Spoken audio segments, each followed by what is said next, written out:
Hello students, welcome to our YouTube channel Achievers academy.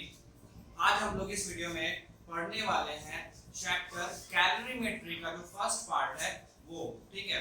और इस video में हम लोग जो टॉपिक्स को कवर करने वाले हैं वो ये रहा, heat and temperature, factors on which heat absorb by a body depends, heat capacity क्या होता है, स्पेसिफिक हीट कैपेसिटी क्या होता है, what is meant by calorimetry. हम लोग ये सारे टॉपिक्स को आज यहाँ पे इस वीडियो में कवर करने वाले हैं। ओके, तो स्टार्ट करते हैं अब।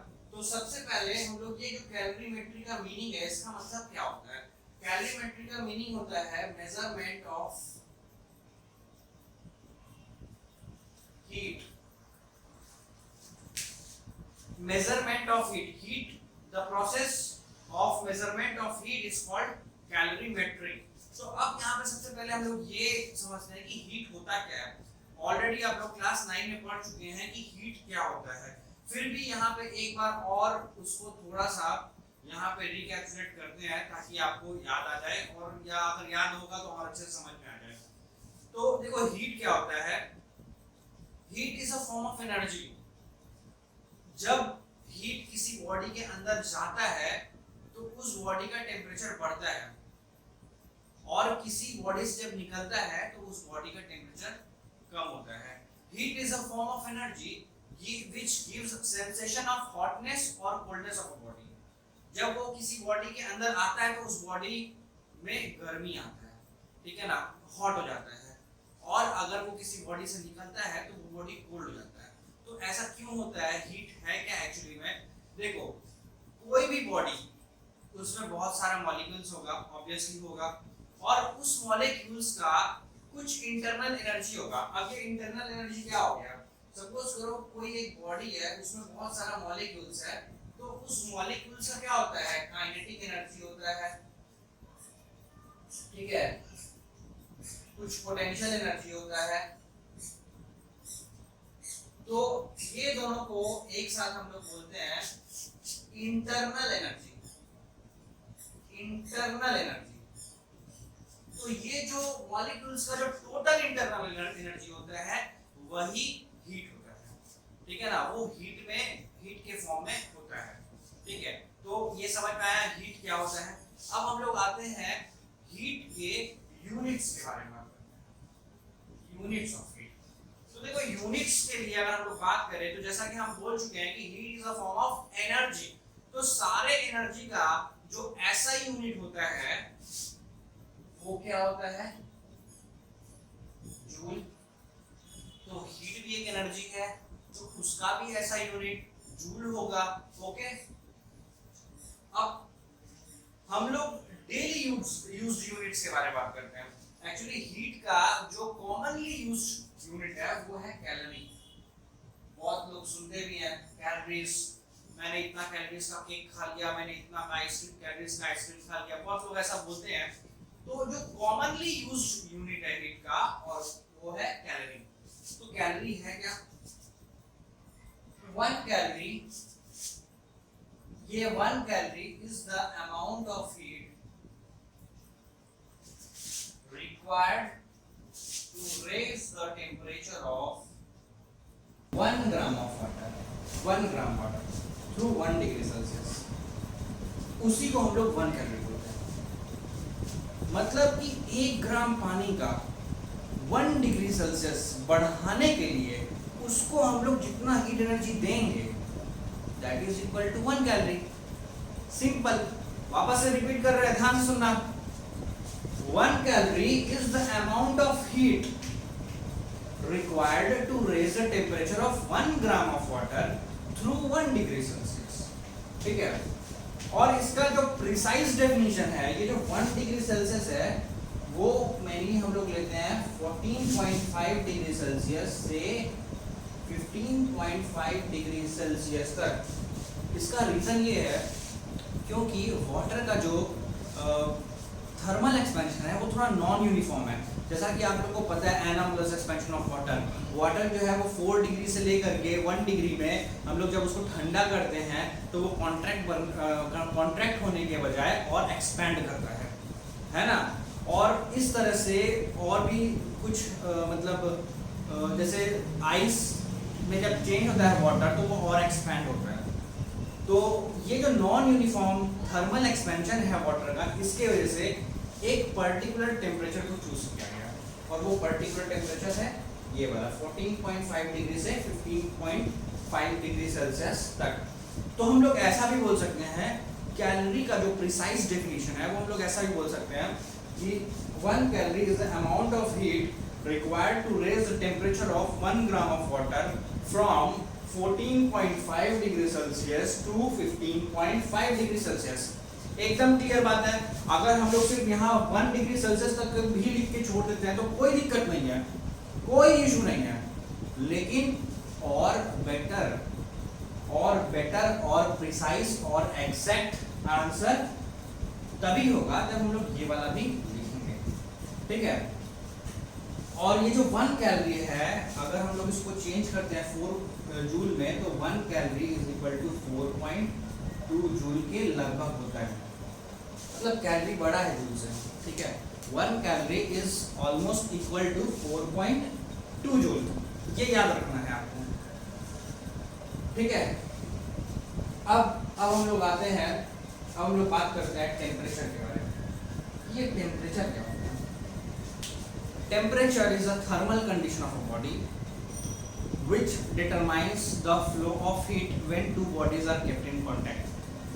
किसी बॉडी का जो थर्मल कंडीशन है वो बताता है, ठीक है। और सपोज करो किसी दो बॉडीज को हम लोग जब कांटेक्ट में लाते हैं तो हीट किस बॉडी से किस बॉडी में फ्लो करेगा, ये कौन डिटरमाइन करता है? ये डिटरमाइन करता है टेम्परेचर। मतलब temperature is the parameter which determines the direction of flow of heat when two bodies are kept in contact, ठीक है। तो ऐसा हो सकता है कि मान लो दो बॉडीज है,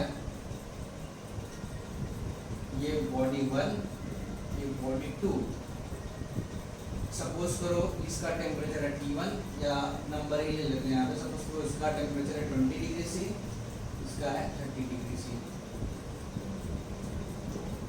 इसका भी 20 डिग्री सी। दोनों का टेम्परेचर सेम है, तो क्या इसका मतलब ये हुआ कि दोनों में सेम अमाउंट ऑफ हीट होगा? बिल्कुल भी नहीं, बिल्कुल भी नहीं। इसका मतलब ये है कि दोनों का जो थर्मल कंडीशन है वो सेम है। अगर हम लोग दोनों को कांटेक्ट में लाएंगे तो हीट कहीं भी नहीं फ्लो करेगा, हीट विल नॉट फ्लो, क्योंकि दोनों का टेम्परेचर जो है वो सेम है। लेकिन इसका मतलब ये नहीं कि दोनों के अंदर सेम अमाउंट ऑफ हीट है। एक अच्छा एग्जांपल और समझते हैं। हम लोग गर्म चाय को जब टच करते हैं, छोटा सा कप, एकदम छोटा वाला कप, उसको सोचो, उसको जब हम लोग टच करते हैं, एक गर्म चाय की प्याली है, ओके, इसमें से धुआं भी निकल रहा है अच्छा खासा, छोटा सा कप है। मैं इसको जब टच करूंगा तो क्या होगा?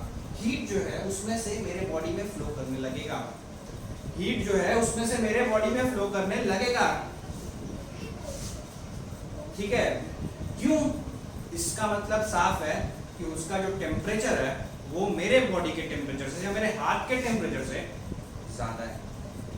लेकिन अगर टोटल अमाउंट ऑफ हीट का बात करें, टोटल अमाउंट ऑफ हीट का बात करें तो वो चाय में हीट ज्यादा है या मेरे पूरे बॉडी में हीट ज्यादा है?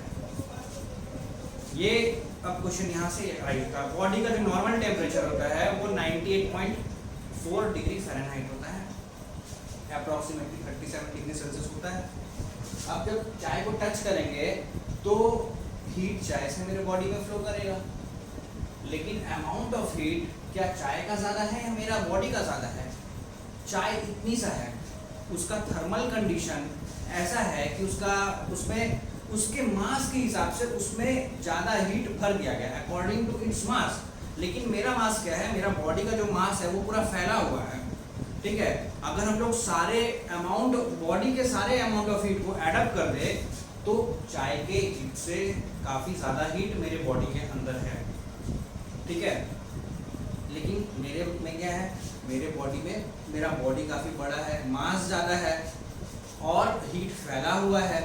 लेकिन इसमें क्या है? इतनी सा मास है, उसमें हीट जो है वो उसके हिसाब से, उसके, ऐसा बोल सकते हैं हम लोग कि उसके औकात के हिसाब से, उसके मास के औकात के हिसाब से उसमें हीट ठूस ठूस के भर दिया गया, जिससे क्या हुआ, उसका टेम्परेचर जो है वो हाई है। और मेरे बॉडी में क्या है, मेरा बॉडी का मास ज़्यादा है, हीट जो है वो फ्लो, मतलब हीट जो है वो फैला हुआ है, जिससे क्या है कि मेरे बॉडी का टेम्परेचर उससे कम है। ठीक है, तो ये बात क्लियर हो चुका है। Temperature is the thermal condition of a body which determines the direction of flow of it when two bodies are kept in contact। ठीक है, तो टेम्परेचर समझ में आ गया। अब बात करते हैं टेम्परेचर के यूनिट के बारे में। तो टेम्परेचर का जो ऐसा यूनिट है वो क्या है, वो है केल्विन। कैसे लिखते हैं हम लोग इसको, के। ठीक है, और याद रहे अगर हम लोग को सेल्सियस और केल्विन का रिलेशन अगर जानना है तो क्या होगा, capital T is equal to small t plus 273 degree Celsius, या 273 ऐड कर देंगे। स्मॉल t मतलब temperature in degree Celsius, capital T का मतलब टेम्परेचर इन केल्विन। और हमेशा याद रखना है कि जैसे डिग्री सेल्सियस लिखते हैं, डिग्री फ़ारेनहाइट लिखते हैं, वैसे केल्विन के लिए कोई डिग्री नहीं लिखा जाता। ठीक है, एक छोटा सा क्वेश्चन यहाँ पे हम लोग देखते हैं। सपोज करो एक बॉडी है 30 डिग्री सेल्सियस और एक बॉडी है 300 केल्विन, और बताना है कि कौन से बॉडी का टेम्परेचर ज़्यादा है। सिंपल सा बात है, सिंपल सा बात है। 30 डिग्री सेल्सियस, इसको चेंज करेंगे केल्विन में, 30 प्लस 273 कितना आएगा, 303 केल्विन। मतलब ये जो बॉडी है उसका टेम्परेचर है 303 केल्विन, तो किसका टेम्परेचर ज़्यादा होगा, ऑब्वियसली पहला वाला बॉडी का जो टेम्परेचर है वो ज़्यादा होगा। क्लियर है ना।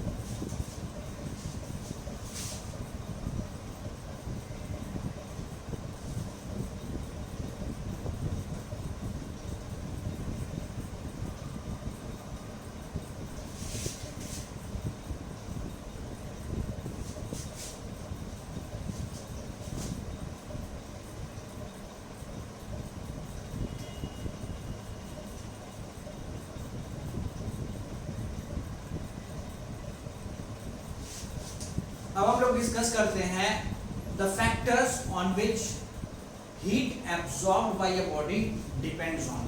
मतलब कोई बॉडी जो अमाउंट ऑफ हीट एब्जॉर्ब करेगा वो किस किस फैक्टर्स पे डिपेंड करेगा। ठीक है, तो सबसे पहला है mass of the substance. Mass of the substance, suppose करो दो बॉडी है, ठीक है, इसका वेट है 1 kg, इसका मास है 1 kg और इसका मास है 2 kg। ठीक है, अगर हम लोग को दोनों बॉडीज को सेम टेम्परेचर तक पहुंचाना है, दोनों का सपोज करो टेम्परेचर भी सेम है, ये भी 10 डिग्री सेल्सियस पे, ये भी 10 डिग्री सेल्सियस, और दोनों बॉडीज को हम लोग को पहुंचाना है 20 डिग्री सेल्सियस तक, मतलब दोनों का 10 डिग्री टेम्परेचर इंक्रीज करना है। तो क्या दोनों में सेम अमाउंट ऑफ हीट देना पड़ेगा? बिल्कुल नहीं। इसका मास ज्यादा है तो ये ज्यादा हीट एब्जॉर्ब करेगा सेम टेम्परेचर राइज करने के लिए। घर में कभी देखोगे थोड़ा सा पानी जब हम लोग करेंगे तो फटक से गर्म हो जाता है, ज्यादा पानी गर्म करेंगे तो क्या होगा, काफी टाइम लगता है, क्योंकि उसको ज्यादा हीट एब्जॉर्ब करना पड़ेगा उतना ही गर्म होने के लिए। सपोज करो कभी कभार हम लोग जस्ट पानी पीने के लिए जब गर्म करते हैं, कभी कभार कोई करता होगा, या मान लो ऐसे ही घर में कभी ट्राई कर सकते हो, थोड़ा सा पानी गर्म करो, थोड़ा सा, एकदम 1 कप, देखो एकदम फटाक से हो जाएगा। अभी तुम सपोज करो तुमको 1 बाल्टी पानी गर्म करना है, 1 बाल्टी पानी जो है एक गमला में रख डाल के गर्म कर रहे हो, तो क्या होगा, सेम उतना ही गर्म करने के लिए काफी टाइम लग जाएगा। ठीक है, ऐसा क्यों हो रहा है, क्योंकि जो ज्यादा पानी है उसमें मास ज्यादा है, उसका मास ज्यादा है, तो उसको उतना ही गर्म करने के लिए हम लोग को क्या करना पड़ेगा, उसको ज्यादा हीट देना पड़ेगा, वो ज्यादा हीट एब्जॉर्ब करेगा। ठीक है ना। और जैसे कि यहाँ पे हम लोग हीट एब्जॉर्ब का बात कर रहे हैं, सेम चीज हीट रिलीज में भी बात आएगा। हीट रिलीज, सपोज करो दो बॉडीज है, दोनों का टेम्परेचर, ये इसका 1 kg 2 kg, दोनों सेम सब्सटेंस है, ये 20 डिग्री है दोनों, सपोज करो दोनों को 10 डिग्री तक लाना है, तो अमाउंट ऑफ हीट जो रिलीज करेगा इसका ज़्यादा होगा। ठीक है, दोनों का 10 डिग्री टेम्परेचर डाउन करना है तो कौन ज़्यादा हीट रिलीज करेगा? ऑब्वियसली ये ज़्यादा हीट रिलीज करेगा। ठीक है, तो सबसे पहला जो फैक्टर है कि जिस पे heat absorb by body depend करता है वो है mass of the substance. If mass is more amount of heat is required, या बोल सकते हैं more amount of heat is absorbed by a body to rise the same temperature. ठीक है ना, तो पहला हो गया मास, दूसरा चेंज इन टेम्परेचर, या बोल सकते हैं इंक्रीज इन टेम्परेचर। मान लो दो बॉडीज है, दोनों का मास सेम है, ये भी 2 kg, ये भी 2 kg, ये भी 10 डिग्री सेल्सियस है, ये भी 10 डिग्री सेल्सियस है, लेकिन ये मेरे को राइज करना है 20 डिग्री सेल्सियस तक और ये मेरे को राइज करना है सपोज करो 30 डिग्री सेल्सियस तक। दोनों का मास सेम है, दोनों सब्सटेंस भी सेम है, 10 डिग्री पे है दोनों, इसको हमको 10 से 20 पहुंचाना है, इसको हम लोग को पहुंचाना है 10 से 30, मतलब इसका हमको राइज करना है 10 डिग्री सेल्सियस और इसका राइज करना है 20 डिग्री सेल्सियस। तो ऑब्वियसली हीट हम लोग को सेकंड वाले में ज़्यादा देना पड़ेगा, क्योंकि हम लोग को उसका जो टेम्परेचर राइज करना है वो ज़्यादा है। ज़्यादा टेम्परेचर मतलब ज़्यादा गर्म करना है तो मतलब ज़्यादा हीट देना पड़ेगा। बात समझ में आ रहा है? तो जितना ज्यादा इंक्रीज इन टेम्परेचर होगा उतना ज्यादा हीट एब्जॉर्ब होगा। सेम हम लोग हीट रिलीज के भी केस में बोल सकते हैं कि जब सपोज करो दो सब्सटेंस है, जिस दो बॉडीज है और दोनों का मास सेम है, जिसका टेम्परेचर ज्यादा डिक्रीज करना है ऑब्वियसली वो ज्यादा हीट रिलीज करेगा। ठीक है, अब जो थर्ड फैक्टर है वो है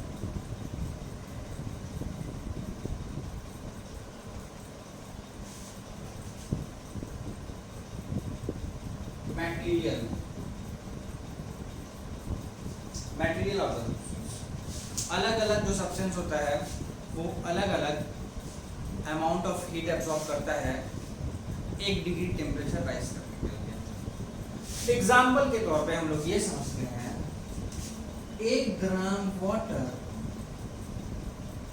1 ग्राम वाटर, 1 ग्राम ये वाटर 1 डिग्री टेम्परेचर राइज करने के लिए एब्जॉर्ब करता है 4.2 जूल ऑफ हीट एनर्जी, और वहीं 1 ग्राम कॉपर 1 डिग्री राइज करने के लिए एब्जॉर्ब करता है 0.39 जूल ऑफ हीट एनर्जी। सोचो 1 ग्राम पानी 1 डिग्री बढ़ने के लिए 4.2 जूल लेता है और 1 ग्राम कॉपर 1 डिग्री राइज करने के लिए 0.39 ले रहा है। देखो कितना कम है, उससे कंपेयर करके अगर हम लोग देखें तो देखो काफ़ी कम है ना। तो अलग अलग सब्सटेंस जो होता है उन लोग के अंदर अलग अलग कैपेसिटी होता है हीट को एब्जॉर्ब करने का। ठीक है, कोई कोई सब्सटेंस होता है जो ज़्यादा हीट एब्जॉर्ब करके 1 डिग्री राइज करता है। फॉर एग्जांपल यहाँ पे देखो वाटर ज़्यादा हीट एब्जॉर्ब करेगा और 1 डिग्री राइज करेगा, और वहीं कॉपर वो कम हीट ही एब्जॉर्ब करके 1 डिग्री राइज हो जाता है। ठीक है, तो अलग अलग सब्सटेंस रहेगा तो उसके अंदर अलग अलग अमाउंट ऑफ सब्सटेंस, उसके अंदर अलग अलग अमाउंट ऑफ हीट सप्लाई करना पड़ेगा सेम टेम्परेचर राइज करने के लिए। मास सेम है और सपोज करो मेरे को इसका 1 डिग्री राइज करना है, इसका भी 1 डिग्री राइज करना है, तो ऑब्वियसली इसमें ज़्यादा हीट देना पड़ेगा। इसमें देना पड़ेगा हीट हम लोग को 42 जूल और इसमें देना पड़ेगा 3.9 जूल। देखो कितना कम है, ये 42 जूल और यहाँ पे 3.9 जूल।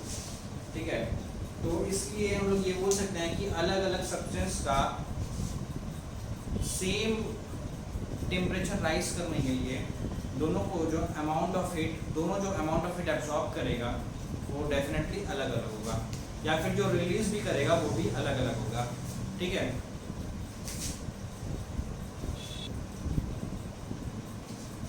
तो देखो सब अब हम लोग समझते हैं हीट कैपेसिटी क्या होता है। The amount of heat required to raise the temperature of a body by 1 degree Celsius is called heat capacity of the body.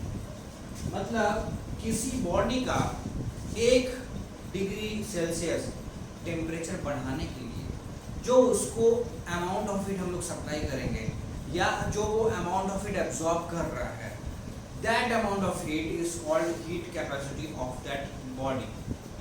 ठीक है, the amount of heat absorbed by a body to raise its temperature by 1 degree Celsius is called specific heat।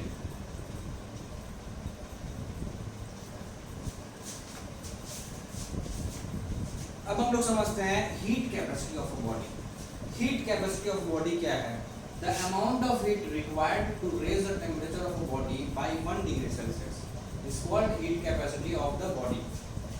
मतलब किसी body का 1 degree Celsius raise करने के लिए जो amount of heat उसको हम लोग सप्लाई करेंगे या जो अमाउंट ऑफ हीट वो एब्जॉर्ब करेगा, that amount of heat is called heat capacity of that body। Example लेकर के समझते हैं। सपोज करो मेरा एक बॉडी है, मेरे बॉडी का 1 डिग्री टेम्परेचर राइज करने के लिए जो अमाउंट ऑफ हीट मेरा बॉडी एब्जॉर्ब करेगा, that is called heat capacity of my body. एक और स्टेटमेंट को समझते हैं हम लोग। सपोज करो बोला गया है the heat capacity of a vessel is 50 joule per Kelvin। ठीक है, इसका ऐसा यूनिट है जूल पर केल्विन। ठीक है, what is the meaning of this statement? इसका मतलब ये है कि वो जो वेसल है उस वेसल का 1 केल्विन टेम्परेचर को राइज करने के लिए हम लोग को सप्लाई करना पड़ेगा 50 joule of heat energy. 50 joule of heat energy will be absorbed by that vessel to raise its temperature by 1 kelvin. ठीक है, एकदम क्लियर है। तो अब इसके थोड़ा यूनिट्स के बारे में बात कर लेते हैं। द ऐसा unit of heat capacity is, ऐसा यूनिट क्या हो गया? Joule per kelvin. ये लेकिन इसके अलावा और भी यूनिट हो सकता है, लाइक कैलोरी पर डिग्री सी या जूल पर डिग्री सी या फिर कैलोरी पर केल्विन। ये सारा जो है हीट कैपेसिटी का यूनिट है, बट ऐसा यूनिट तो यही वाला है, जूल पर केल्विन। ठीक है, एकदम समझ में आ रहा है। अब हम लोग डिस्कस करते हैं स्पेसिफिक हीट कैपेसिटी के बारे में। स्पेसिफिक हीट कैपेसिटी क्या है? Amount of heat required to raise the temperature of unit mass of a substance through 1 degree Celsius is called specific heat capacity of that substance. मतलब किसी भी substance का unit mass, किसी भी substance का unit mass का 1 degree temperature बढ़ाने के लिए उसको जितना अमाउंट ऑफ हम लोग हीट सप्लाई करेंगे उसको हम लोग बोलते हैं specific heat capacity of that substance. For example हम लोग को अगर मान लो निकालना है कॉपर का स्पेसिफिक हीट कैपेसिटी, तो क्या करेंगे हम लोग? सपोज करो यूनिट मास ले लेंगे, या तो 1 kg या तो 1 ग्राम, लाइक दिस। यूनिट का मतलब 1, या तो 1 kg लो, 1 ग्राम लो, कुछ भी लो, 1 होना चाहिए। 1 kg कॉपर ले लिया, 1 kg कॉपर। ठीक है, और इसका 1 डिग्री टेम्परेचर राइज करने के लिए हम लोग जितना हीट इसको हम लोग सप्लाई करेंगे उसी हीट को हम लोग बोलेंगे specific heat capacity of copper. अगर आप वाटर लेते हैं, 1 kg वाटर ले लिया या 1 ग्राम वाटर ले लिया, तो उसका 1 डिग्री बढ़ाने के लिए जितना उसको हीट सप्लाई करेंगे वो specific heat capacity of water हो जाएगा। फॉर एग्जांपल सपोज करो 1 ग्राम पानी लिया, हम लोग को पता है कि 1 ग्राम पानी का 1 डिग्री सेल्सियस जब बढ़ाना होता है तो हम लोग को इसको देना पड़ता है 4.2 जूल। अभी तो 2-3 बार बता चुके हैं। तो that means the specific heat capacity of water is 4.2 joule per gram पर डिग्री सेल्सियस। ठीक है, ऐसे लिखते हैं यहाँ तक। तो स्पेसिफिक हीट कैपेसिटी को हम लोग ये भी बोल सकते हैं कि specific heat capacity is heat capacity of a body per unit mass. Heat capacity of the body per unit mass, ऐसा भी हम लोग बोल सकते हैं। ठीक है, और स्पेसिफिक हीट कैपेसिटी का जो ऐसा यूनिट है वो क्या होगा, जूल पर केजी पर केल्विन, जूल पर केजी पर केल्विन। इसके अलावा और भी बहुत सारा यूनिट्स हो सकता है, लाइक कैलोरी पर केजी पर केल्विन। ठीक है, कैलोरी पर केजी पर केल्विन, या फिर कैलोरी पर ग्राम पर डिग्री, ऐसे करके बहुत सारा कॉम्बिनेशंस। मतलब अगर ये हीट का यूनिट, ये मास का यूनिट और ये टेम्परेचर का यूनिट, तो ऐसे जब सबका डिफरेंट कॉम्बिनेशंस लेंगे तो बहुत सारा यूनिट हो सकता है। लेकिन ऐसा यूनिट सिर्फ एक ही है और वो ये वाला है, जूल पर केजी पर केल्विन। ठीक है, और यहाँ से हम लोग ये भी बोल सकते हैं कि जो हीट कैपेसिटी है, हीट कैपेसिटी, जो स्पेसिफिक हीट कैपेसिटी है, specific heat capacity equal to heat capacity by mass. Heat capacity of body by its mass, उसके मास से डिवाइड करके तो हम लोग को स्पेसिफिक हीट कैपेसिटी मिल जाएगा। अब हम लोग एक स्टेटमेंट समझते हैं यहाँ पे। Specific heat capacity of water is 4200 joule per KG पर केल्विन, जूल पर केजी पर केल्विन। ठीक है ना, तो इसका मतलब ये है कि 1 केजी वाटर का 1 केल्विन राइज करने के लिए हम लोग को सप्लाई करना पड़ेगा 4200 joule of heat energy. English में बोलते हैं, ठीक है, हिंदी में समझ में आ गया होगा। This means that 4200 joule of heat energy is required to raise the temperature of 1 kg of water by 1 Kelvin। Suppose करो यहाँ पे केल्विन ना दे करके अगर ऐसे डिग्री सेल्सियस दिया रहता तो हम लोग केल्विन नहीं बोल करके 1 डिग्री सेल्सियस ही बोलते हैं। ठीक है, वैसे 1 केल्विन का राइज होना या 1 डिग्री सेल्सियस का राइज होना, दोनों का मतलब एक ही है। ठीक है, क्योंकि जब 1 डिग्री राइज होगा किसी भी बॉडी का तो उसका 1 केल्विन भी राइज होगा। ठीक है, तो ये समझ में आ रहा है। एक बार वापस से रिपीट कर रहे हैं। Specific heat capacity of water is 4200 joule per KG per degree Celsius. This means that 4200 joule of heat energy is required to raise the temperature of 1 kg of water by 1 degree Celsius. Simple. ठीक है, तो हम लोग आते हैं अपने next topic पे। ठीक है,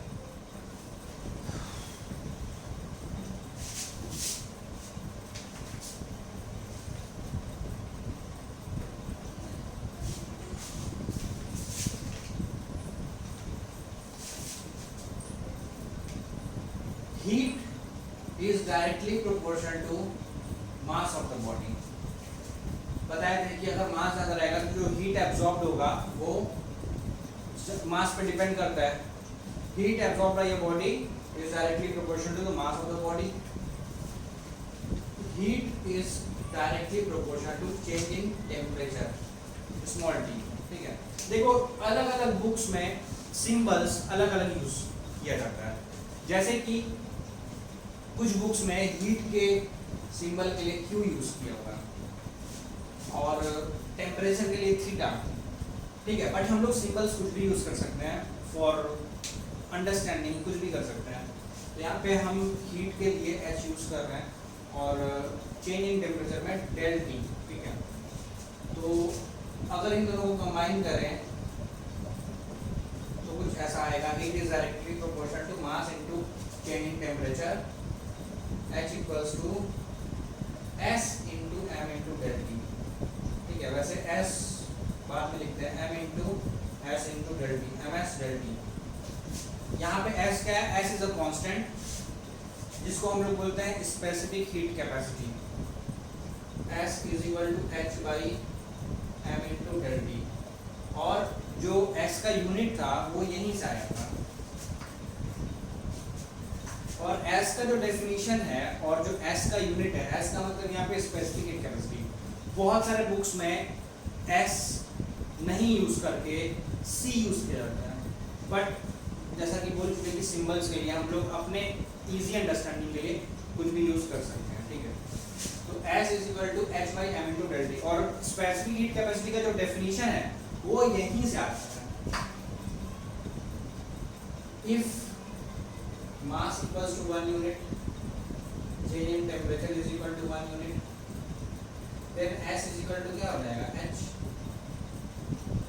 If mass equals to 1 unit and change in temperature is equal to 1 unit.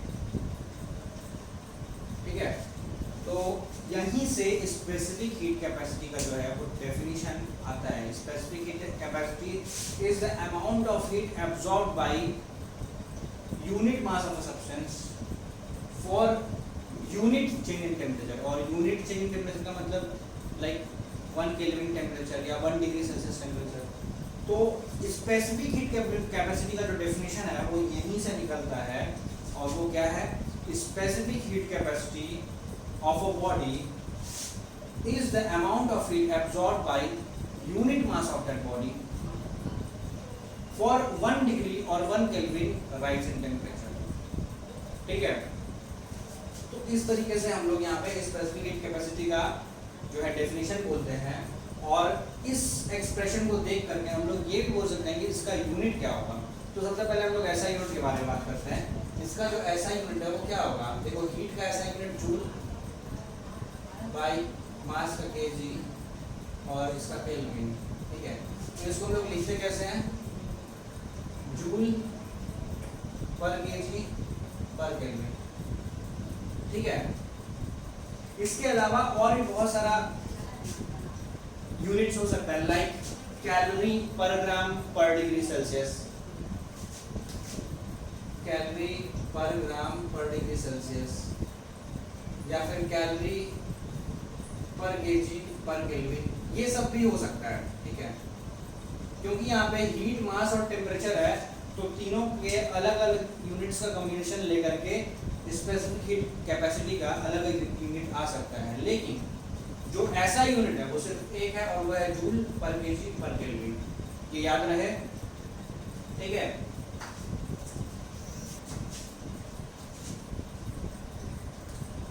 तो अभी तक जितना भी बताए हैं हम, यहाँ पे कौन सा फॉर्मूला याद रखना है जिस पे न्यूमेरिकल्स बेस्ड होता है? एक तो H equal to M into S into del T, दूसरा specific heat capacity equal to heat capacity by mass. ठीक है, ये दो फॉर्मूलाज दिमाग में रखना है, और इन दो पे न्यूमेरिकल्स आता है, और हम लोग कुछ एग्जांपल्स इस पे करेंगे जो न्यूमेरिकल्स इन दो फॉर्मूलाज पे बेस्ड होंगे। ठीक है, इसके पहले कुछ क्वेश्चंस हम लोग कर लेते हैं। यहाँ पे देखो, सपोज करो दो बॉडीज हैं, एक का स्पेसिफिक कैपेसिटी S1 है और एक का S2 है, दोनों का मास सेम है। ठीक है, लेकिन S1 जो है वो S2 से बड़ा है, मतलब इस बॉडी का स्पेसिफिक हीट कैपेसिटी ज़्यादा है। अगर इसको और इसको सेम अमाउंट ऑफ हीट देंगे तो किसका टेम्परेचर ज़्यादा राइज करेगा?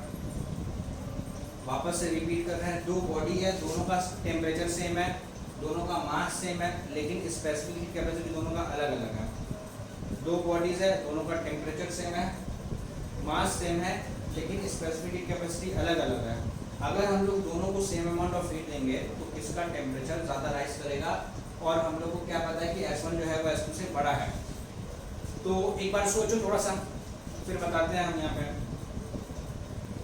देखो ये जो बॉडी, पहला बॉडी है जिसका स्पेसिफिक हीट कैपेसिटी S1 है, उसका स्पेसिफिक हीट कैपेसिटी ज़्यादा है। इसका मतलब क्या है कि वो ज़्यादा हीट एब्जॉर्ब करके 1 डिग्री टेम्परेचर राइज करेगा। तो सोचो जब सेम अमाउंट ऑफ हीट देंगे तो ये ज़्यादा हीट एब्जॉर्ब करेगा और बढ़ेगा कितना, सिर्फ 1 डिग्री। ज़्यादा हीट एब्जॉर्ब करेगा और बढ़ेगा कितना, सिर्फ 1 डिग्री। ज़्यादा हीट एब्जॉर्ब करेगा और बढ़ेगा कितना, सिर्फ 1 डिग्री। और वहीं ये कम हीट एब्जॉर्ब करेगा, फट से 1 डिग्री बढ़ गया। थोड़ा सा हीट एब्जॉर्ब किया, फट से 1 डिग्री बढ़ गया। तो इसका मतलब ये हुआ कि सेम अमाउंट ऑफ हीट अगर सप्लाई करेंगे तो इसका टेम्परेचर उतना नहीं बढ़ेगा, क्योंकि इसका तो स्पेसिफिक हीट कैपेसिटी ज़्यादा है, मतलब ज़्यादा हीट एब्जॉर्ब करेगा, कम टेम्परेचर राइज करेगा। ज़्यादा हीट एब्जॉर्ब करेगा, 1 डिग्री टेम्परेचर राइज करेगा। तो इसलिए क्या होगा कि फाइनली जब हम लोग दोनों को same amount of heat supply करेंगे तो इसका टेम्परेचर कम राइज करेगा और इसका टेम्परेचर ज़्यादा राइज करेगा। एकदम क्लियर हो गया?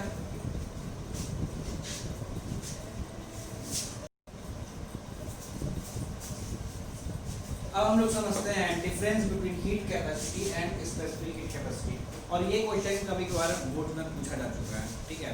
तो देखो हीट कैपेसिटी जो है, सबसे पहले उसका डेफिनेशन, स्पेसिफिक हीट कैपेसिटी उसका डेफिनेशन, ये एक पॉइंट ऑफ डिफरेंस हो सकता है।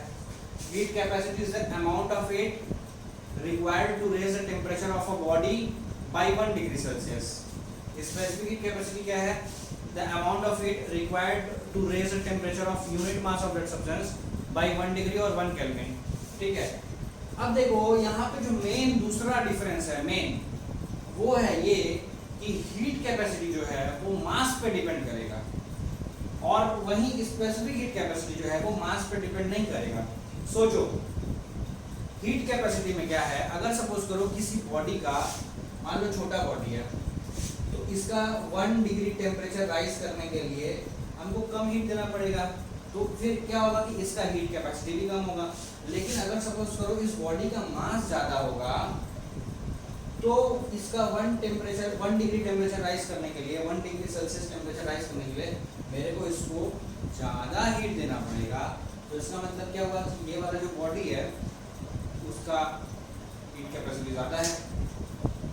इसका मतलब किसी भी सब्सटेंस का जो हीट कैपेसिटी है वो उसके मास पे डिपेंड करता है। अगर उस सब्सटेंस का मास ज़्यादा है तो उसका 1 डिग्री टेम्परेचर राइज करने के लिए मेरे को ज़्यादा हीट सप्लाई करना पड़ेगा, मतलब उसका हीट कैपेसिटी ज़्यादा हो गया। बात समझ में आया? क्योंकि हीट कैपेसिटी का मतलब क्या है? Amount of heat required to raise the temperature of a body by 1 degree Celsius. अब अगर सपोज करो उस बॉडी का मास ज़्यादा है तो 1 डिग्री बढ़ाने के लिए उसको हम लोग को ज़्यादा हीट देना पड़ेगा, मतलब उसका हीट कैपेसिटी ज़्यादा हो गया। लेकिन वही स्पेसिफिक हीट कैपेसिटी का मतलब क्या है?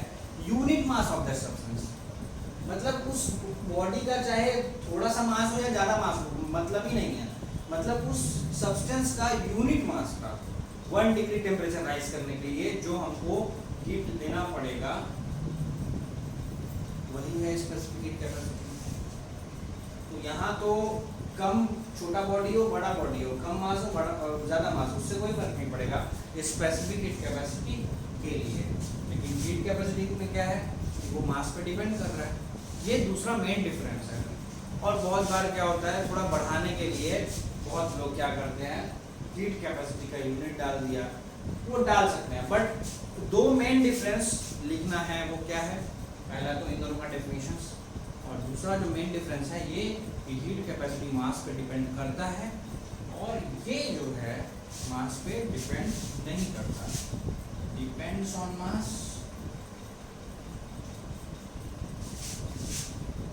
डज नॉट डिपेंड्स ऑन मास। ठीक है, तो अब हम लोग वापस से समराइज करते हैं अभी तक जो भी पढ़ाए हैं।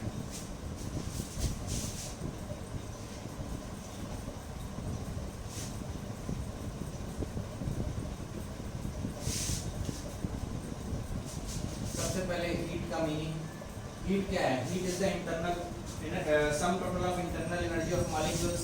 It is a form of energy which gives the sensation of hotness और कोल्डनेस ऑफ अ बॉडी। इसका ऐसा यूनिट क्या होता है? जूल होता है। अदर यूनिट्स क्या होता है? कैलोरी होता है। कैलोरी क्या होता है? 1 calorie is the amount of heat required to raise the temperature of 1 gram of water by 1 degree Celsius. और वो 1 डिग्री सेल्सियस कहाँ से कहाँ तक का होगा? 14.5 से 15.5 डिग्री सेल्सियस, ठीक है।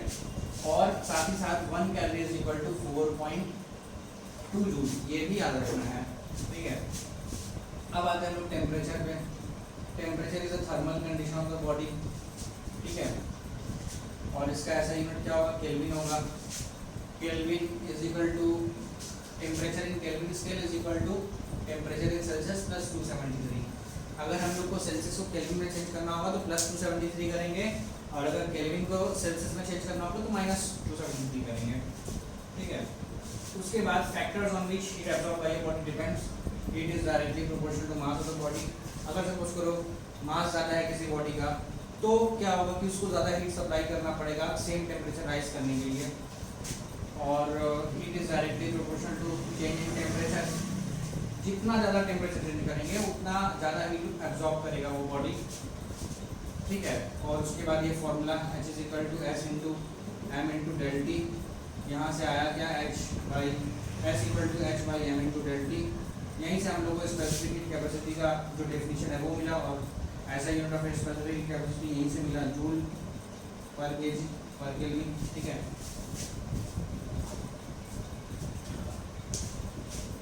तो अब हम लोग न्यूमेरिकल्स थोड़ा करते हैं। एक दो न्यूमेरिकल्स करने के बाद प्रिंसिपल ऑफ कैलोरीमेट्री पे हम लोग आने वाले हैं, लेकिन उसके पहले एक दो न्यूमेरिकल्स करेंगे हम लोग, ठीक है।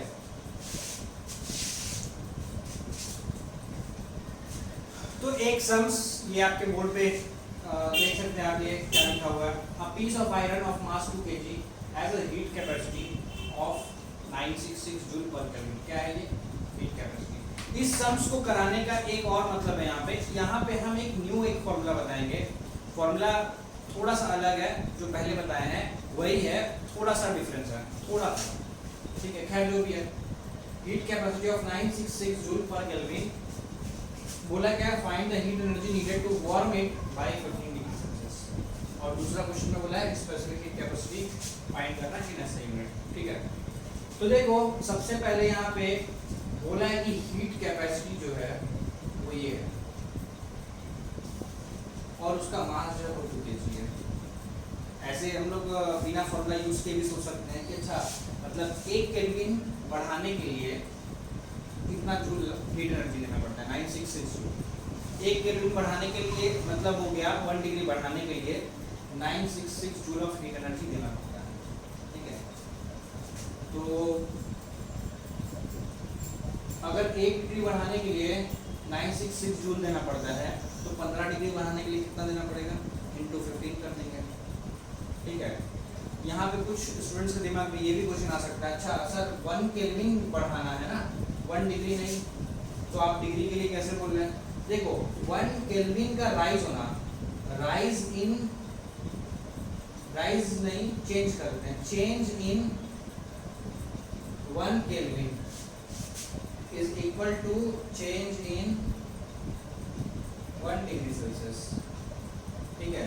क्योंकि सपोज करो किसी बॉडी का टेम्परेचर, मान लो किसी बॉडी का जो टेम्परेचर है सपोज करो 20 डिग्री है, 20 डिग्री सेल्सियस है, और इसका टेम्परेचर 1 डिग्री बढ़ गया, तो इसका मतलब तो ये हुआ ना कि उसका 1 केल्विन भी बढ़ गया, क्योंकि जब 20 डिग्री है तो इसका मतलब है कि उसका टेम्परेचर स्टार्टिंग में 293 केल्विन है, 273 प्लस 20, और जब 1 डिग्री सेल्सियस इसका बढ़ा होगा तो अब इसका टेम्परेचर हो गया है 294 kelvin.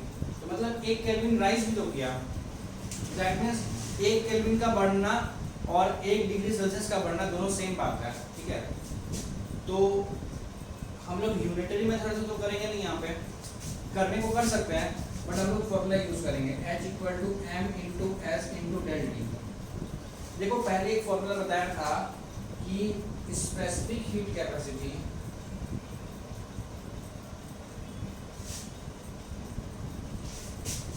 Equal to heat capacity by mass, heat capacity capacity by mass. तो हम लोग ऐसा बोल सकते हैं कि हीट कैपेसिटी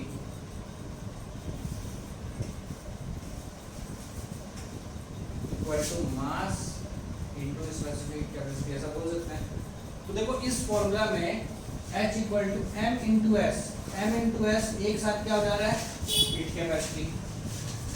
तो यहाँ पे हम लोग लिख सकते हैं ऐसा कि heat absorb is equal to heat capacity into delta T, change in temperature. Heat capacity कितना है, हीट कैपेसिटी दिया हुआ है 966 इंटू 15, जो आएगा कितना जूल ऑफ हीट एनर्जी वो एब्जॉर्ब करेगा 15 डिग्री टेम्परेचर राइज होने के लिए।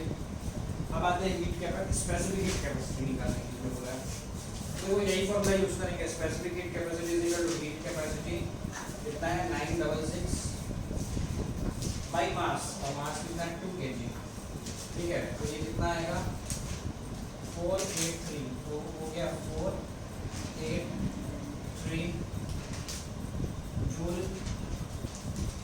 पर केजी पर केल्विन। देखो ये हो जाएगा specific heat capacity of the iron mass, ठीक है। तो एकदम समझ में आया है। एक और एग्जांपल हम लोग समझते हैं, एक और न्यूमेरिकल हम लोग समझते हैं।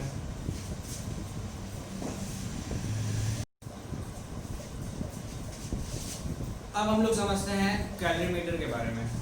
कैलोरीमीटर एक ऐसा इंस्ट्रूमेंट है which measures the amount of heat gained or lost by hot bodies and cold bodies when they are mixed, ठीक है। और इस प्रोसेस को हम लोग कैलोरीमेट्री बोलते हैं। Calorimeter is a instrument which measures the amount of heat lost or gained when a cold body and hot bodies are mixed, ठीक है। तो कैलोरीमीटर कैसा होता है पहले हम लोग वो समझते हैं। देखो ऐसा दिखने में होता है, एक ऐसा वेसल टाइप का होता है, अंदर से देखो वो कॉपर होता है और बाहर से वुड होता है। और ऐसा क्यों होता है वो हम लोग डिस्कस करते हैं। सपोज करो इसमें हम लोग एक हॉट बॉडी और एक कोल्ड बॉडी को जो मिलाएंगे, तो हम लोग चाहेंगे कि बाहर का जो एनवायरनमेंट में जो हीट है वो अंदर इंटरफेयर ना करे, ना बाहर का हीट अंदर आए ना अंदर का हीट बाहर जाए। तो ना अंदर का हीट बाहर जाए और ना बाहर का हीट अंदर आए, तो इसलिए बाहर से वुड लगाया गया है ताकि कंडक्शन से हीट बाहर ना जाए। और ये जो बीच में स्पेस है इसमें वुल भरा रहता है, वुल या कॉटन, ठीक है। और अंदर में कॉपर क्यों यूज करते हैं, क्योंकि कॉपर का जो स्पेसिफिक हीट कैपेसिटी होता है वो काफी लो होता है। तो इससे होगा क्या, इससे होगा ये कि कॉपर जो है हम लोग जो भी कंटेंट्स इसके अंदर डालेंगे उससे थोड़ा सा हीट कॉपर का जो ये वाला पार्ट है वो ले करके उसके टेम्परेचर के इक्वल हो जाएगा। क्योंकि कॉपर का स्पेसिफिक हीट कैपेसिटी लो है तो मतलब क्या है, वो थोड़ा सा हीट एब्जॉर्ब करेगा और फटाक से टेम्परेचर राइज हो जाएगा। तो जो भी कंटेंट्स उसके अंदर डालेंगे हम लोग उससे थोड़ा सा हीट कॉपर लेगा और फट से उसके टेम्परेचर जितना राइज कर जाएगा, ठीक है। मतलब थोड़ा सा हीट लॉस होगा, यानी बहुत माइनर हीट कॉपर से होगा लॉस। लेकिन अगर कॉपर के जगह कुछ और यूज करते तो और ज्यादा हीट लॉस होगा। तो सबसे मिनिमम जो है वो कॉपर का जो स्पेसिफिक हीट कैपेसिटी वो बहुत कम होता है, इसलिए यहाँ पर हम लोग कॉपर का मेटल यूज करते हैं, ठीक है। तो प्रिंसिपल ऑफ कैलोरीमेट्री क्या होता है, अगर किसी हॉट बॉडी और किसी कोल्ड बॉडी को मिलाएं, कांटेक्ट में लाएं आपस में। हॉट बॉडी का मतलब जिसका टेम्परेचर ज़्यादा है, कोल्ड बॉडी का मतलब जिसका टेम्परेचर कम है। अगर किसी हॉट बॉडी को किसी कोल्ड बॉडी के साथ कांटेक्ट में लाते हैं तो heat will flow from hot body to cold body. और ये कब तक होगा, जब तक कि दोनों का टेम्परेचर एकदम सेम ना हो जाए। और इस कंडीशन को जब दोनों का टेम्परेचर सेम हो जाएगा तब हम लोग क्या बोलेंगे, इस कंडीशन को हम लोग बोलेंगे थर्मल इक्विलिब्रियम।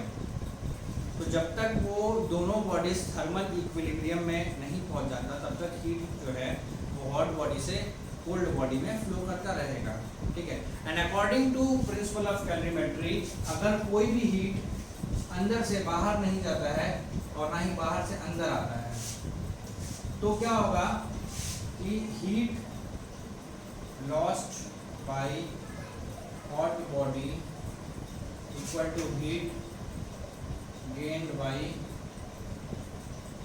कोल्ड बॉडी, यही है principle of calorimetry. Heat loss by hot body equals to heat gain by cold body. ठीक है, यहाँ पे अजम्पशन क्या है कि no heat is lost, no heat is lost. ठीक है, कोई हीट लॉस नहीं हो रहा है और ना ही कोई बाहर का हीट अंदर आ रहा है। ठीक है, तो मान लो दो बॉडीज है। ठीक है, ये इसका मास m1, इसका मास m2, इसका टेम्परेचर स्मॉल t1, इसका टेम्परेचर स्मॉल t2। इस बॉडी का specific capacity s1 small s1 और इसका स्मॉल s2। और हम लोग यहाँ पे ये अज्यूम कर लेते हैं कि t1 जो है वो t2 से बड़ा है, t1 जो है वो t2 से बड़ा है। मतलब ये वाला जो पहला बॉडी है m1 उसका टेम्परेचर ज़्यादा है, मतलब हॉट बॉडी है। सपोज करो दोनों को कांटेक्ट में लाएंगे, सपोज करो फाइनल टेम्परेचर जो है वो T होता है, कैपिटल T। तो इसका मतलब ये हुआ कि वो जो T1 है वो T से डेफिनेटली बड़ा होगा, क्योंकि जब हीट जो है इसमें से कांटेक्ट में लाएंगे, इसमें फ्लो करेगा तो T1 से कम होकर T में आएगा, इसका टेम्परेचर कम होकर के। और वहीं ये जब हीट गेन करने लगेगा तो इसका जो टेम्परेचर है वो राइज करके T में होने लगेगा। That means T1 is greater than T and T is greater than T2। तो what is the amount of heat lost by hot body? तो amount of heat lost by hot body हो जाएगा m1 into s1। क्या है formula? h equal to m into s into del T, है ना? तो m1 into s1 into change in temperature। change in temperature क्या होगा? T1 minus capital T। This is the amount of heat lost by hot body। cold body के बारे में सोचो, same इसी तरह से सेम फॉर्मूला लगेगा। Heat gained by cold body will be equal to m2 into s2 into change in temperature। देखो इसका जो टेम्परेचर है वो T2 से बढ़ करके T में गया है, तो T minus T2, capital T minus T2। देखो यहाँ पे T1 minus T क्यों है? क्योंकि T1 बड़ा है, यहाँ पे T बड़ा है, इसलिए ऐसा हुआ। अब according to principle of calorimetry ये दोनों क्या होगा? इक्वल होगा। अब देखो यहाँ पे बहुत सारा क्वांटिटीज दिया हुआ है, m1 s1 t1 capital T equal to m2 s2 capital T t2। तो ये सारे क्वांटिटीज में से कोई एक क्वांटिटी नहीं दिया हुआ रहेगा और हम लोग को वो चीज़ निकालना होगा, ऐसा न्यूमेरिकल्स आता है। ठीक है, तो प्रिंसिपल ऑफ कैलोरीमेट्री याद है, heat loss by hot body is equal to heat gained by cold body. यही मूल मंत्र है प्रिंसिपल ऑफ कैलोरीमेट्री का और पूरा न्यूमेरिकल्स इसी पे बेस्ड है। ठीक है, और सम जब करेंगे तो कुछ ऐसा टाइप का चीज़ हम लोग को अप्लाई करना पड़ेगा। एक दो न्यूमेरिकल्स हम लोग लेकर समझते हैं तो और अच्छे से क्लियर होगा। ठीक है, तो यहाँ पे हम लोग एक और एग्जांपल देखते हैं। A mass of 50 gram of certain metal at 150 degree Celsius is immersed in 100 gram of water at 11 degree Celsius और फाइनल टेम्परेचर यहाँ पे बोला है 20 degree Celsius. Calculate specific heat capacity of metal, और ये गिवन है specific heat capacity of water is 4.2 joule per gram पर kelvin. ठीक है, देखो 50 ग्राम ऑफ मेटल जो कि यहाँ पे हॉट बॉडी है, क्योंकि देखो इसका टेम्परेचर ज़्यादा है और वाटर जो है वो 11 डिग्री पे है, तो यहाँ पे m1 हम लोग मान सकते हैं ऐसे 50 ग्राम। ठीक है, लिख लेते हैं। और टेम्परेचर जो है वो T1 equals to 150 degree Celsius. m2 जो है वाटर जो कि यहाँ पे 100 ग्राम है और टेम्परेचर जो है वो 11 डिग्री सेल्सियस है और जो फाइनल टेम्परेचर है वो 20 डिग्री सेल्सियस है। ठीक है, सबसे पहले हम लोग यहाँ पे लिखेंगे heat loss by hot body is equal to heat gain by heat loss by hot body equal to heat gain by cold body. Hot body जो हीट लॉस करेगा वो क्या होगा? 50 gram mass into specific capacity of metal, उसको हम लोग मान लेते हैं S। Into change in temperature. यहाँ पे 150 से सीधा 20 डिग्री पे आ रहा है टेम्परेचर, तो कितना हुआ change in temperature 130 equal to heat gain by cold body. Formula same m/s/Δt। m यहाँ पे जो कोल्ड बॉडी है वो मास 100 ग्राम हो गया into specific capacity of water जो कि 4.2 दिया हुआ है। यूनिट पे ध्यान देना, यहाँ पे सिंस ये ग्राम में दिया हुआ है तो फिर, और यहाँ पे देखो जूल पर ग्राम पर केल्विन में दिया है, तो ये भी ग्राम में और यहाँ पे भी देखो ग्राम है, तो ठीक है कुछ नहीं। सपोज करो वो केजी में दिया होता और सपोज करो स्पेसिफिक कैपेसिटी ऐसा ग्राम में दिया होता, तो सोचो अगर 4.2 जूल पर ग्राम पर केल्विन है, तो अगर इसी को हम लोग अगर केजी में चेंज करना हुआ तो क्या हो जाएगा इनटू 1000 कर देंगे 4200 जूल पर केजी पर केल्विन ऐसा हो जाएगा, मतलब दोनों सेम है, ठीक है। बट यहाँ पे मास जो है वो ग्राम में है तो हम लोग इसको जूल पर ग्राम पर केल्विन ही देंगे। 100 × 4.2 इंटू चेंज इन टेम्परेचर, तो इसका टेम्परेचर 11 डिग्री हुआ, पहले 11 था, फिर फाइनल टेम्परेचर जो है 20 डिग्री सेल्सियस। तो चेंज इन टेम्परेचर यहाँ पे कितना हो जाएगा 9। अब हम लोग को यहाँ पे निकालना है s, तो देखो क्रॉस मल्टीप्लाई करेंगे, यहाँ पे 2 आ गया, ठीक है। तो s equals to 2 × 9 × 4.2 divide by 130 इतना जूल पर ग्राम पर केल्विन, ठीक है। अब अगर हम लोग इसको कैलकुलेट करेंगे इस पूरे पार्ट को, ठीक है, इस पूरे पार्ट को कैलकुलेट करेंगे जो आएगा यहाँ पे लिख देंगे, ओके।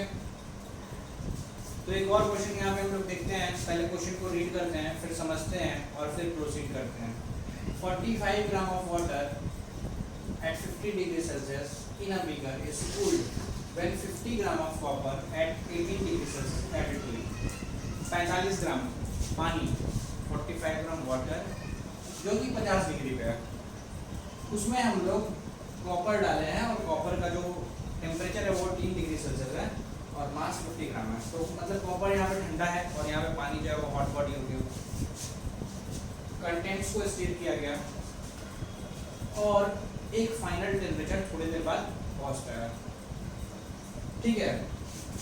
तो फाइनल टेम्परेचर क्या है हम लोग को यहाँ पे वही निकालना है। गिवन है स्पेसिफिक कैपेसिटी ऑफ कॉपर दिया हुआ है, वाटर दिया हुआ है। तो देखो सबसे पहले यहाँ पे मास m1 जो है हॉट बॉडी 45 ग्राम, टेम्परेचर जो है T1 50 डिग्री सेल्सियस, ठीक है। S1 मतलब specific capacity of water 4.2 joule per gram पर केल्विन, और M2 कॉपर का मास कितना है 50 ग्राम, टेम्परेचर कितना है 18 डिग्री सेल्सियस, और स्पेसिफिक कैपेसिटी कितना 0.39 जूल पर ग्राम पर केल्विन। मान लेते हैं जो फाइनल टेम्परेचर है वो कैपिटल T है, मतलब हम लोग को कैपिटल T निकालना है। तो heat loss by hot body क्या होगा, डायरेक्ट कर रहे हैं, ठीक है। लिखना पड़ेगा heat loss by hot body is equal to heat gain by cold body, वो तुम लोग लिख लेना। 45 into 4.2 into change in temperature हो जाएगा 50 minus equal to heat gain by cold body, और ये क्या हो जाएगा 50 इंटू T माइनस 18। यहाँ पे T बढ़ा, ये ठंडा बॉडी है, इसका टेम्परेचर बढ़ेगा, ठीक है, इंटू 0.39। अब इस इक्वेशन को सॉल्व करके हम लोग को निकालना है सिर्फ T का वैल्यू। तो देखो सबसे पहले यहाँ पे देखो, जैसा ये 9 हो गया, यहाँ पे आएगा 10,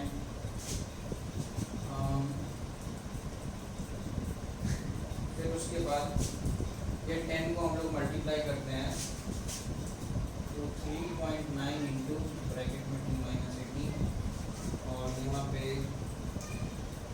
9 इंटू 4.2 इंटू 50 माइनस 3, यहाँ से पॉइंट हटाते हैं तो दोनों जगह क्या आएगा 10 भी कट जाएगा, ये 3 हो गया, ये 13 हो गया,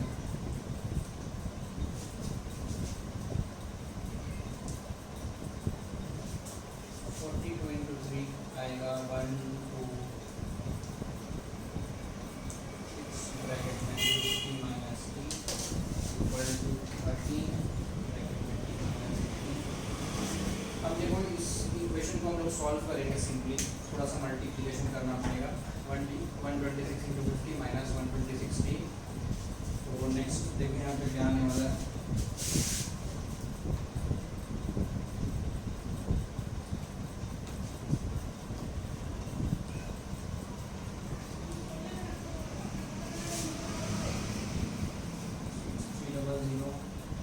minus 1260 equal to 13t minus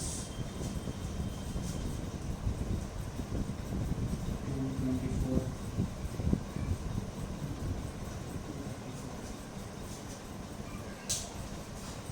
फिर ये इधर आएगा और ये उधर जाएगा। 6300 plus 234 equal to 13t plus 1260। यहाँ पे आएगा 1390 और यहाँ हो जाएगा 6534। यहाँ से डिवाइड करेंगे तो t का जो वैल्यू है वो आएगा 47.00 समथिंग आएगा। तो हम लोग उसको 47 डिग्री सेल्सियस लेंगे। तो ये जो है फाइनल टेम्परेचर हुआ, ठीक है। तो इस तरीके का सम्स पूछा जाता है। ध्यान देना हमेशा सम्स को बहुत ही समझ के करना है, बिल्कुल भी हड़बड़ाना नहीं है। प्रैक्टिस करने वक्त थोड़ा ध्यान देना, ठीक है। तो एक और वीडियो बनाने वाले हैं जो कि बेस्ड होगा on the consequences of water, high specific heat capacity of water. High specific heat capacity of water के होने से क्या क्या कॉन्सिक्वेंसेस होता है और कहाँ उसका यूज़ होता है, और कॉपर का जो लो स्पेसिफिक हीट कैपेसिटी होता है उसके वजह से उसको कहाँ यूज़ करते हैं। इस पे एक और नेक्स्ट वीडियो बनाएंगे हम, ठीक है। तो ये वीडियो अगर अच्छा लगा है और समझ में आया है तो इसको लाइक करो और शेयर करो, और अगर चैनल पे नए हैं तो प्लीज़ इसको सब्सक्राइब करें। Thank you.